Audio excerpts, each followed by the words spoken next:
neza nshuti bakunzi ba Renaissance 5 TV turabasuhuje ikaze kuri YouTube channel yanyu mukomeze mudushyigikire mukora subscribe like share na comment duherukana muri episode ya 10 ubwo mugabo yakiriye message umwana ngo muhamagare kamuhamagara akamubwira ko mama we yakoze impanuka ese yaba yarabayeho byagenze gute reka dukomeze na episode ya 11 mugabo yabuze icyo afata n'icyo areka muri ako kanya afata inzira yerekeza kwa muganga aho Andrew yarababwiye ko mama we yarari yagiye mu nzira yivugisha kanisubiza bishyize kera agera kwa muganga Andrew yaje kumureba bakubitanya amaso Andrew amarira arisuka ati mama byarangiye mugabo yumvise isimuguyeho kuvuga biranga yaguye aho abaganga baza kumuterura ari indembe Andrew ati ko nshimye mama yigendeye kare na marumo twari dusigaranye nkabamuhuhuye ndagira nti mwoka byaramo ibyago bigwira abagabo koko yakomeje kwiyumvira ageze aho agenda yerekeza ku cyumba batwayemo mugabo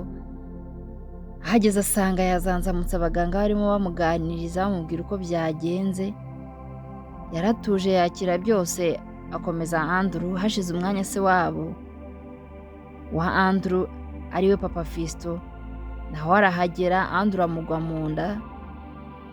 ati papa Fisto nawe uraje papa Fisto ati komera mwana wanjye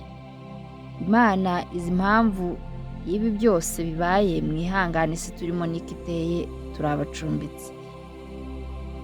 bateguye uko batwara umurambo bakajya gushyingura umubyeyi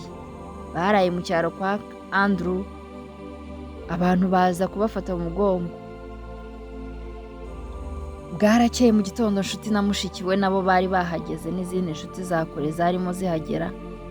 mu gihe amasaha yo gushyingura yari magera papa Fisto ati niko Andrew enda hano sha wabuzaho ibipapuro by'imitungo yanyu mama wanyu yabikaga ese agatabo ka banki ninde wundi wari wanditsemo naho se kuri momo nta mafaranga nyoko yari afiteho mbwira nyoko rumataza kubintwara